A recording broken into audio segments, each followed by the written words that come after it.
ఇదేదో పెద్ద పార్లమెంట్ లాగా దానిలాగా ఇంకో రకం కనబడుతుంది కదా. ఇది అధునాతన హైకోర్టు మోడల్, హైదరాబాద్ హైకోర్టు యొక్క అది ఊహా చిత్రం. ఇది 2500 కోట్లతో 100 ఎకరాల్లో 10 బ్లాకులు ఉస్మానియా ఆర్ట్స్ కాలేజీ నమూనాలో ప్రవేశద్వారం. సో దాని main entrance Osmania arts college ఉందిగా, సేమ్ దానిలాగా ప్లాన్ చేసి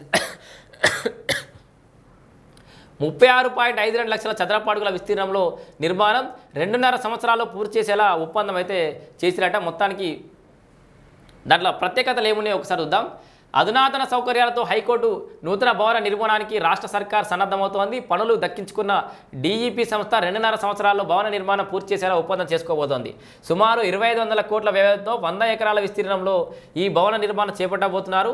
6 అంతస్తుల్లో ప్రధాన కోర్టు భవనాన్ని నిర్మించనున్నారు. ప్రధాన న్యాయమూర్తి బంగ్లా, జడ్జీల క్వార్టర్లు, స్టాఫ్ కోసం నివాసాలను ఏర్పాటు చేయనున్నారు. అంతేకాకుండా కార్ల పార్కింగ్ కోసం ప్రత్యేక సదుపాయం కల్పించనున్నారు. పచ్చదనం ఉట్టిపడేలా గ్రాస్ ల్యాండ్స్ను ఏర్పాటు చేసి చెట్లు మొక్కలు నాటున్నారు. రంగారెడ్డి జిల్లా రాజేంద్రనగర్ వ్యవసాయ విశ్వవిద్యాలయానికి చెందిన 100 ఎకరాల భూమిని రాష్ట్ర ప్రభుత్వం నూతన హైకోర్టు భవనానికి నిర్మాణానికి కేటాయించింది. దీనికి నిర్మాణం కోసం సుమారు 2500 కోట్ల రూపాయలు అయితే కేటాయించింది. రాజేంద్రనగర్ అగ్రికల్చర్ కాలేజ్ దగ్గరనట ఇప్పుడు హైకోర్టు. ఇక భవన నమూనా రూపకల్పన ఎట్లుందో ఒకసారి చూడరి.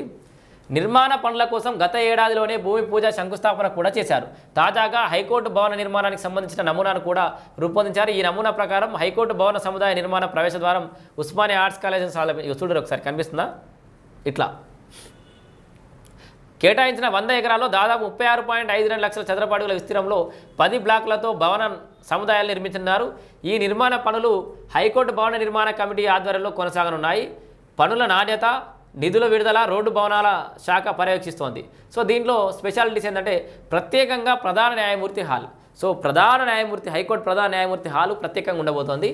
ప్రధాన కోర్టు భవనాన్ని 8.4 లక్షల చదరపు అడుగుల విస్తీర్ణంలో 6 అంతస్తులో నిర్మించున్నారు. ప్రధాన న్యాయమూర్తి హాల్ను ప్రత్యేకంగా ఏర్పాటు చేయనున్నారు. అంతేకాకుండా అడ్వకేట్ జనరల్కు 2.32 లక్షల చదరపు అడుగులతో వివిధ బ్లాక్లను నిర్మించనున్నారు. న్యాయవాదుల ఛాంబర్ల కోసం 1.58 లక్షల చదరపు అడుగుల విస్తీర్ణంలో హాల్ నిర్మాణం జరగనుంది. అడ్మిన్ బ్లాకులు, రికార్డుల భద్రపరిచేందుకు ప్రత్యేక బ్లాకులను నిర్మించనున్నారు. 42,500 చదరపు అడుగుల విస్తీర్ణంలో ఆడిటోరియం బ్లాక్ను నిర్మించనున్నారు. కోర్టుకు వచ్చే ప్రజల సౌకర్యం కోసం గ్రౌండ్ ఫ్లోర్లో పాటు మరో 2 అంతస్తుల్లో 1.63 లక్షల చదరపు అడుగుల విస్తీర్ణంలో నిర్మాణ పనులు అయితే చేపట్టున్నారు. జడ్జిల కోసం నివాసాలు. సో జడ్జిలకు కూడా అక్కడనే క్వార్టర్స్. హైకోర్టులో విధులు నిర్వహిస్తున్న జడ్జిలకు కోర్టు భవన ప్రాంగణంలోనే